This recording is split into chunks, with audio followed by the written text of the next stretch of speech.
Yes. What say you? By all means. I know little enough of the Dalish other than the fact that my mother was one, or so I was told. She had fallen in love with an elven woodcutter and accompanied him back to the city, leaving her clan behind for good. And there, of course, the woodcutter died of some filthy disease and my mother was forced into prostitution to pay off his debts. Oldest tale in the book. How should I know? My mother was a whore, as you'll recall. None of the other elven boys in the whorehouse knew their fathers. I was not so unusual. I didn't know my mother either, of course. She died giving birth to me. My first victim, as it were. We were all raised communally by the whores. It was a happy enough existence, ignoring the occasional beating. Until eventually I was sold to the crows. I brought a good price, so I hear. That's very kind of you to say, but it is not necessary. It could have been much worse. Shall I tell you about what happened to the other whorehouse boys who did not fetch a decent price with the crows? Surely your life has not been so idyllic. People like you and I are not the product of happy lives of contentment, after all. My original point is that my mother's Dalish nature was always a point of fascination for me. Through all the years of my crow training, the one thing of my mother's that I possessed was a pair of gloves. They were of Dalish make, I knew that much, and beautiful. I had to keep them hidden, of course, as we were not allowed such things. Eventually, they were discovered, and I never saw them again.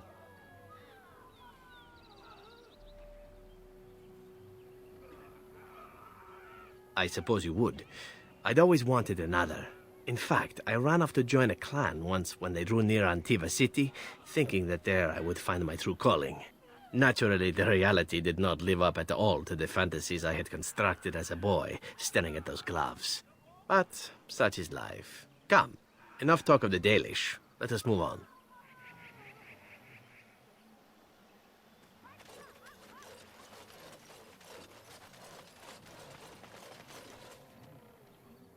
What are you doing?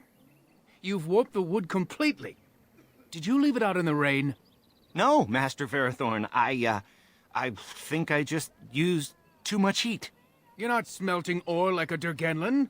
This is living wood. It requires patience and delicate hands, not more heat.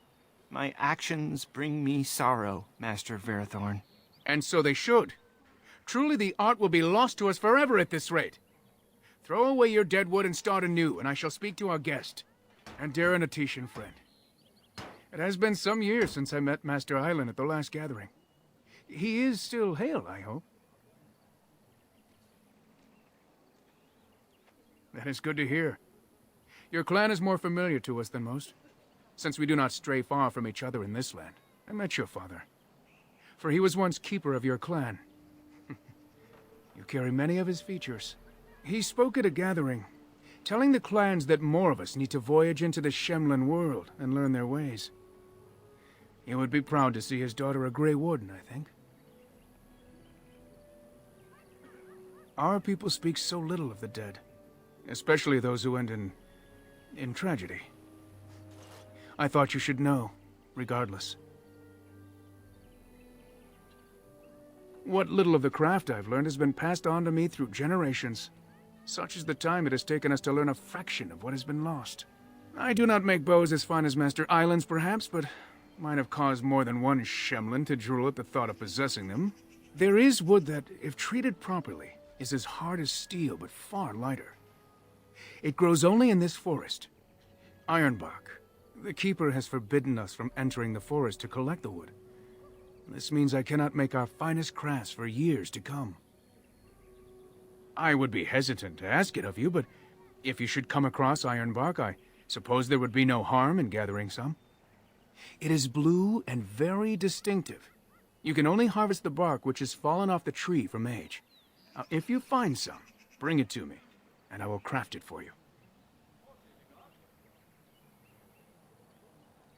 That would please me, so long as our hunters come first. I am no merchant, but let us trade. Perhaps there's something here which will be of value to you.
Yes.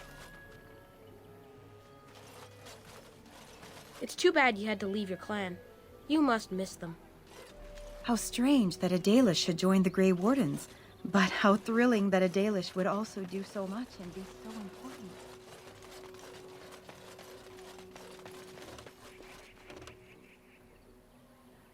Going.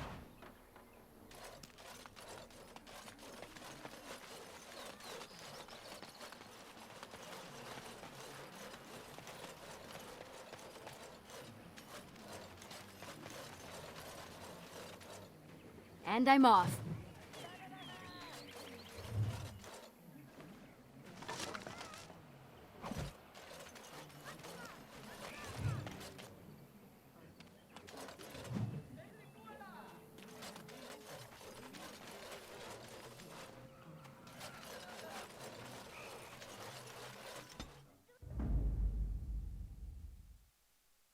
Oh, blast Indeed. it. Andera Natishan, Lavellan. Would you come and help us break our fast? Come then and sit. Join us by the fire. I am Harant Seril, the clan's storyteller. You have one in your own clan, I assume. Ah, Haren Pyvel still lives. That is good, for he was old even when I was but Dalen. How lucky you are to have been reared with his tales. I notice you are not alone. These companions of yours are Gray Wardens like yourself?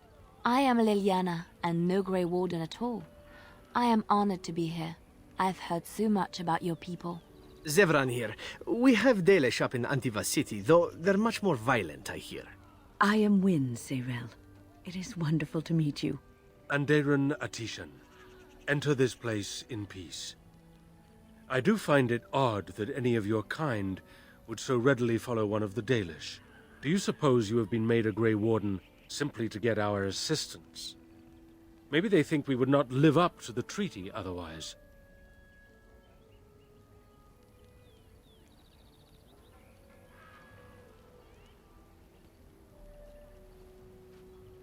Oh, you do you? No offense, young one, but you don't know half the... Please, Harren Seril, you are being most unkind to one who is not only of our blood, but also a guest who is here to help us. Of course. I apologize for my rudeness. Our losses have been great, and I am... not myself. The Harren's own wife has perished from the werewolf's curse. We are mourning her death here, and many more to come. Masirinas. Better her suffering be ended now than for her to have become... a beast. These have not been easy days for us. And the idea that we may yet have to abandon our ill to their fate. But let us not dwell on our problems. Is there something we can do to help you in your quest? I appreciate you trying to find him, but what are the chances? Anaren the healer? You know Anaren? He lives? No, it can't be him. Perhaps it is a common Elven name. No, I know of only one Anaren. Ah, it makes sense. Anaren said that he was from the human cities. You are old friends, then?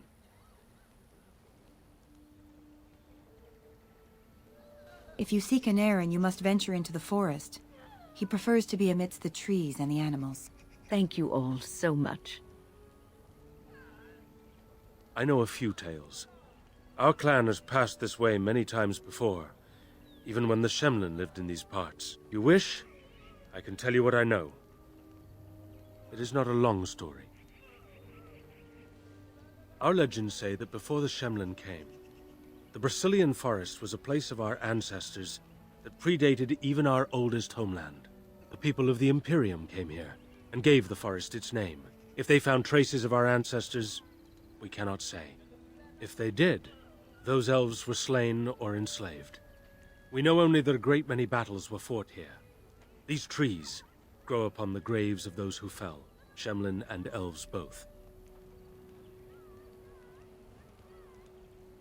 Indeed. Very wise of you. There was so much death that the veil into the beyond was torn. The Shemlin know the Beyond as the Fade, the place of dreams and spirits. When the veil is torn, spirits pass into our world freely. The legends say that one great spirit possessed the wolf that became Witherfang, who passed its curse of rage onto men and created werewolves. So Zathrian insists. He says that Witherfang does not age as the werewolves do. Witherfang is as much spirit as it is beast, and thus it is immortal.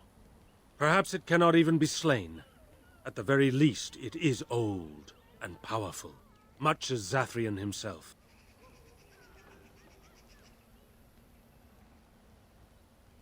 The forest is said to be haunted.